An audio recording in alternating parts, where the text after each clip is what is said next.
فعال کردار ادا کریں گے۔ جناب اسپیکر، رواں مالی سال میں اندرونی اور بیرونی مشکلات کی وجہ سے لارج اسکیل مینوفیکچرنگ سیکٹر میں منفی گروتھ کا رجحان رہا۔ اس کی بڑی وجہ زر مبادلہ کی کمی تھی، جس کی وجہ سے خام مال کی دستیابی میں یعنی را مٹیریل میں مشکلات انیشلی پیدا ہوئیں۔ الحمدللہ کافی حد تک یہ مشکلات آلموسٹ ختم ہو چکی ہیں۔ ان حالات کو مد نظر رکھتے ہوئے خام مال کو ترجیحی بنیاد پر ایل سی کھولنے کی اجازت دی گئی۔ حکومت اگلے مالی سال میں اس رجحان کو کمپلیٹلی ریورس کرنے کا انشاءاللہ مصمم ارادہ کیے ہوئے ہے۔ وزیر اعظم میاں شہباز شریف کی حکومت نے یہ فیصلہ کیا ہے کہ صنعتی شعبہ پر اگلے سال کوئی نیا ٹیکس نہیں لگایا جائے گا۔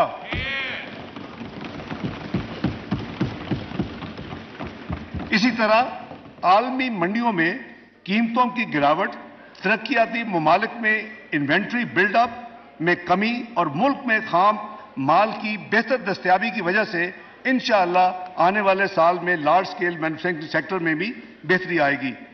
مندرجہ بالا اقدامات کے نتیجے میں جناب اسپیکر، ملکی معیشت ایک ولنریبل صورتحال سے نکل کر سٹیبلٹی کی طرف آ رہی ہے۔ بجٹ مالی سال 2023-24 کے ذریعے ملک جو اقدامات ہم لینے جا رہے ہیں، جس کی تفصیل میں ابھی ہاؤس میں عرض کروں گا، اس کے نتیجے میں انشاءاللہ یہ ملک سٹیبلٹی سے اب گروتھ یعنی ترقی کی طرف اپنا سفر گامزن کرے گا انشاءاللہ۔ جناب اسپیکر، اب میں آپ کو بجٹ مالی سال 2023-24 کے عمومی سمت کے بارے میں عرض کرنا چاہتا ہوں۔ معیشت میں بہتری کی سمت کے باوجود ابھی بھی معیشت کو ہم سب کو پتہ ہے کہ کافی چیلنجز کا سامنا ہے۔ ان حالات کے مد نظر ہم نے اگلے مالی سال کے لیے ترقی کا ہدف صرف 3.5% رکھا ہے، جو کہ ایک ماڈسٹ ٹارگٹ ہے۔ جلد ہی ملک میں جنرل الیکشن ہونے والے جو شیڈولڈ ہیں، اس کے باوجود اگلے مالی سال کے بجٹ کو ایک الیکشن بجٹ کی بجائے ایک ذمہ دارانہ بجٹ کے طور پر ترتیب دیا گیا ہے۔ یہ الیکشن بجٹ اگر ہوتا تو اس کی خد و خال کچھ اور ہوتی، لیکن حکومت کا یہ فیصلہ تھا کہ ہم نے پاکستان کی گروتھ، پاکستان کے معاشی انڈیکیٹر، پاکستان کی میکرو اکنامک ڈائریکشن، اس کو ہمیں مد نظر رکھ کے بجٹ بنانا ہے۔ یہ مجھے گائیڈنس تھی وزیر اعظم کی، اور الحمدللہ اس بجٹ کو اسی طرح ترتیب دیا گیا ہے۔ جب اس کے آپ خد و خال دیکھیں گے اور کوئی بھی انڈیپینڈنٹ اینالسٹ جو ہے وہ کہے گا کہ یہ ملک کی ترقی کے لیے بجٹ ہے، اس میں کوئی سیاسی آبجیکٹو نہیں ہے۔ جناب اسپیکر، ہم نے بھرپور مشاورت کے بعد ان ایلیمنٹس آف ریئل اکانومی کو منتخب کیا ہے جن کی بدولت ملک کم سے کم مدت میں دوبارہ ترقی کی راہ پر گامزن ہو سکتا ہے۔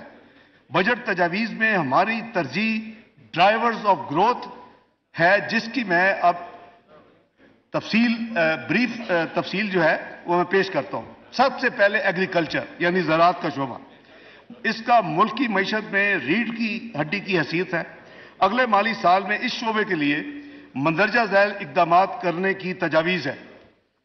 زرعی قرضوں کی حد کو جو اس سال وزیر اعظم نے اپ سکیل کر کے 1800 ارب لے کے گئے تھے، اس کو بڑھا کر 2250 ارب کیا جا رہا ہے زرعی قرضے۔ جناب اسپیکر، بجلی اور ڈیزل کے بل کسان کے سب سے بڑے اخراجات میں شامل ہیں۔ اگلے مالی سال میں وزیر اعظم نے فیصلہ کیا ہے کہ 50,000 زرعی ٹیوب ویلز کو شمسی توانائی یا سولر پر منتقل کرنے کے لیے اس بجٹ میں 30 ارب روپے مختص کیے گئے۔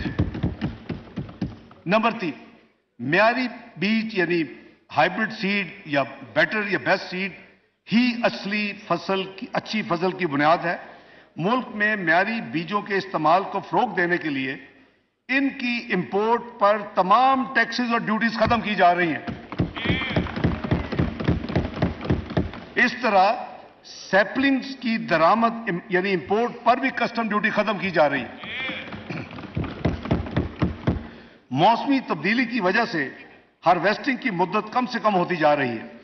ان کے ساتھ ساتھ اگر کسان نے تیسری فصل بھی اٹھانی ہے، اس کے لیے ضروری ہے کہ پکی ہوئی فصل کو جلد سے جلد اس کو سنبھال لے۔